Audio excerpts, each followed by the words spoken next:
Let us discuss upper and lower limits of a sequence. Before we get into the actual definitions of upper and lower limits, let me mention what does it mean for a sequence to converge to infinity or negative infinity.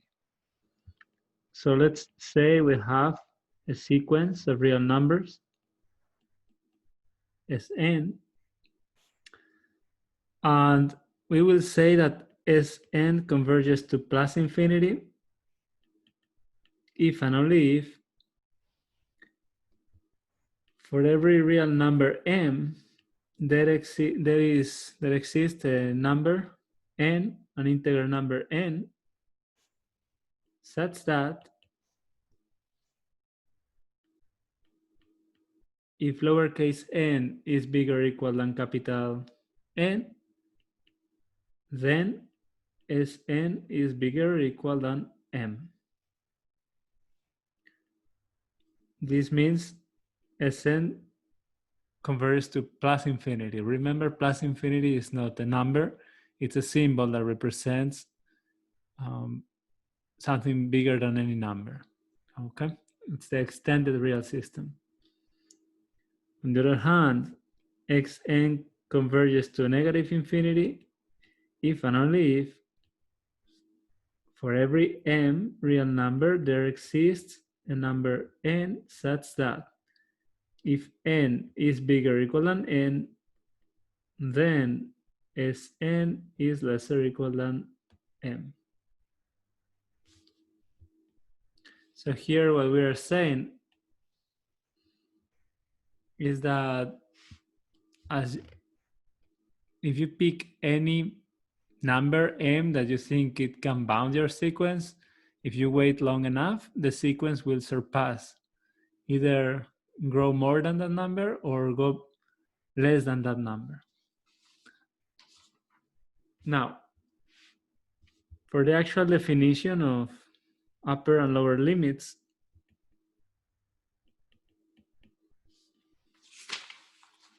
this applies also to sequences of real numbers, right? Let's take a sequence Sn.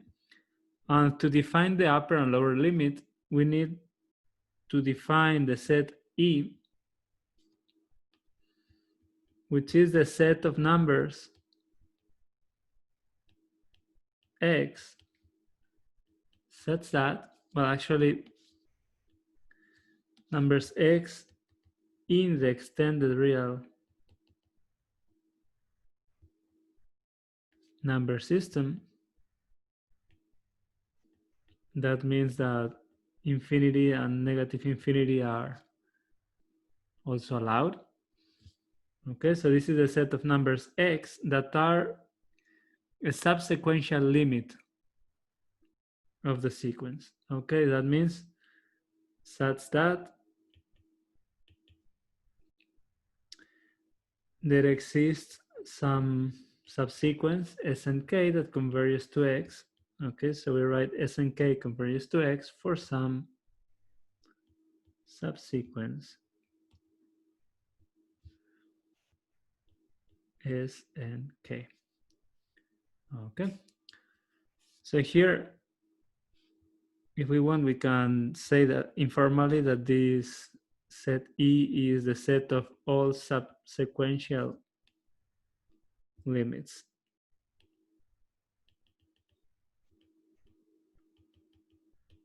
Any subsequence we take, the limit will be in E.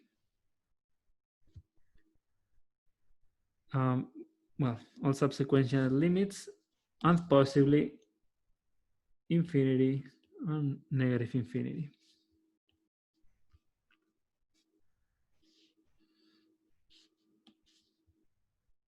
Let me make that clear, that that's a possibility. It doesn't necessarily have to include infinity or negative infinity. Now, once we define this set E, we can define S star, upper star, which is the supremum of E, and we can define the lower star, which is the infimum of E. And what we are going to And we are going to call this upper star S, we are going to call it the lim sub as n tends to infinity of the sequence Sn. And the S lower star is what we call the lim inf as n tends to infinity of Sn. So this is the upper limit, and the second one is the lower limit.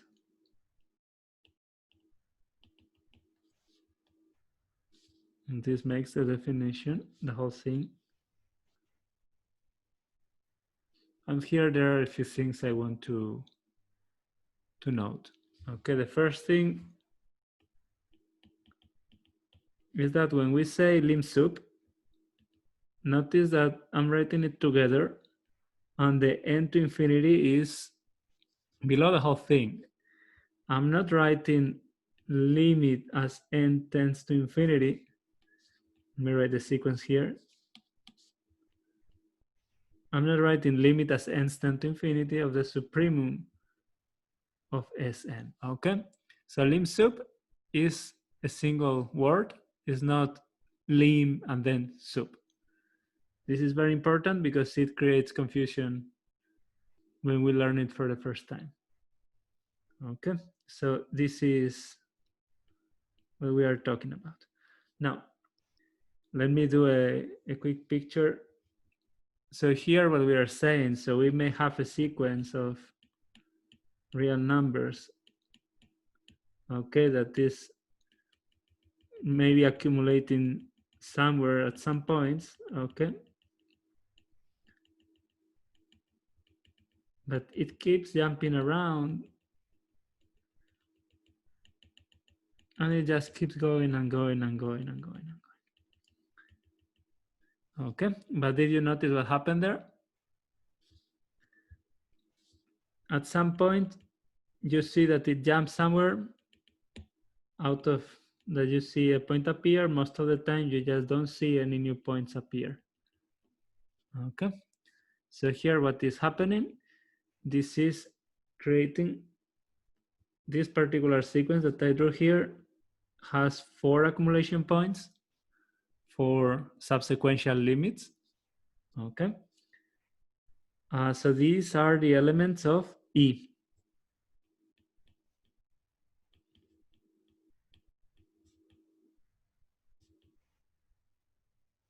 Notice that according to the picture, we see clearly that there is a subsequence that converges to each of these 4, okay? But here, the one that we have on the right, this is what we are going to call is upper star, the lim sub of Sn, okay? And the one on the left is what we call S lower star, which is the lim inf of the sequence. Okay. Notice it's just the definition.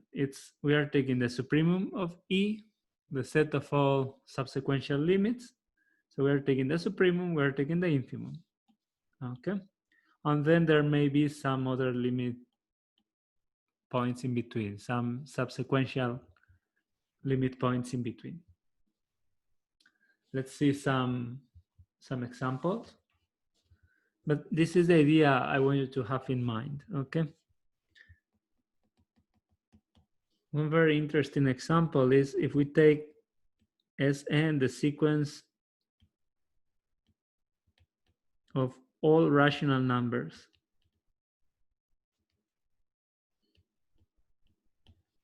Because they are countable, then they can be arranged in a sequence. Okay, this we did in one of the videos, actually, sweeping, we wrote all the fractions and then we started sweeping diagonally. Okay. But what happens now? What happens here? The set E is the set of all subsequential limit points. So what are all the possible, if we take every possible subsequence of rational numbers, what are we going to get? We are going to get the real numbers. Okay, why is the set of real numbers equal to the set of subsequential limits of the rational numbers? Well, we can just take for any real number we want.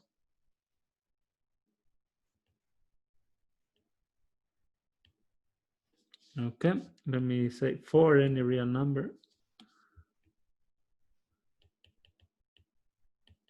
Take the subsequence where its term cuts off the decimal expansion at position n. Okay, so remember the real numbers are the non-terminating decimal expansions. So we can create a subsequence of rational numbers where we take one more decimal every time, like the first decimal, the first two, the first three, and so on. Okay, as we go down this subsequence, we are approximating better and better the whatever real number we chose. Let's say square root of 2, but this works for every real number.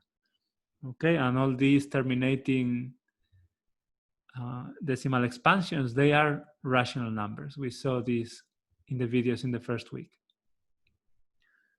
So E equals R.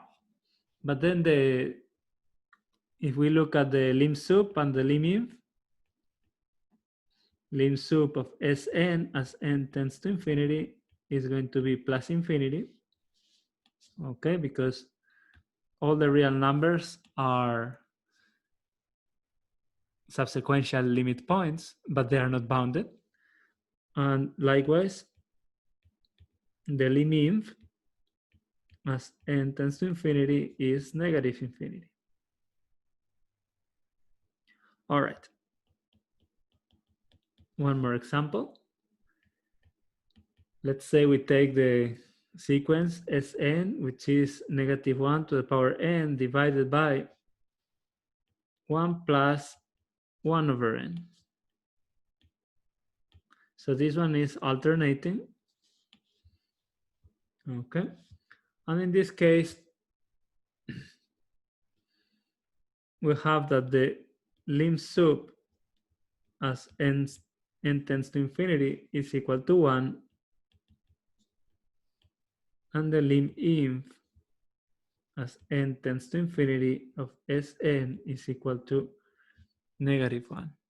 Notice that the denominator becomes closer and closer to 1, okay, as n tends to infinity.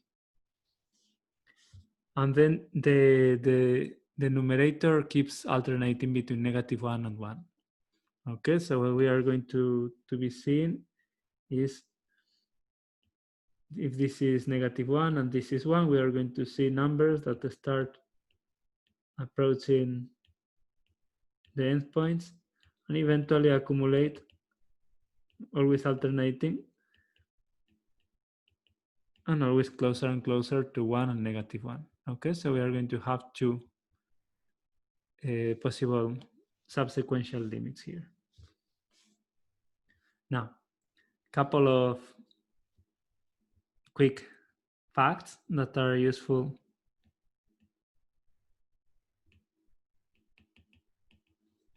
about this lim sup lim inf. The first one is that if we given a real valued sequence Sn, okay, we have that the limit of the sequence is equal to S, or if you want, the sequence has a limit, if and only if the lim sup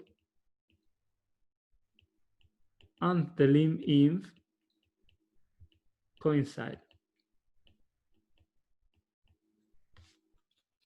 In that case, they both coincide and the limit is, they coincide with the limit S. Okay. Going back to the picture I drew, You see, this sequence cannot have a limit because there are 4 possible accumulation points. But if we could close this gap, okay, and make the lim_inf equal to the lim_sup, then of course it would have to converge. All right, and the second fact that I wanted to mention is that if we have 2 sequences such that the terms of one are less or equal than the terms of the other, this doesn't have to be for every single n, it could be just for n large enough. Okay. In this case, the lim_inf of Sn is less or equal than the lim_inf of Tn, and then the lim_sup will have a similar statement. The lim_sup of the Sn is less or equal than the lim_sup of the Tn.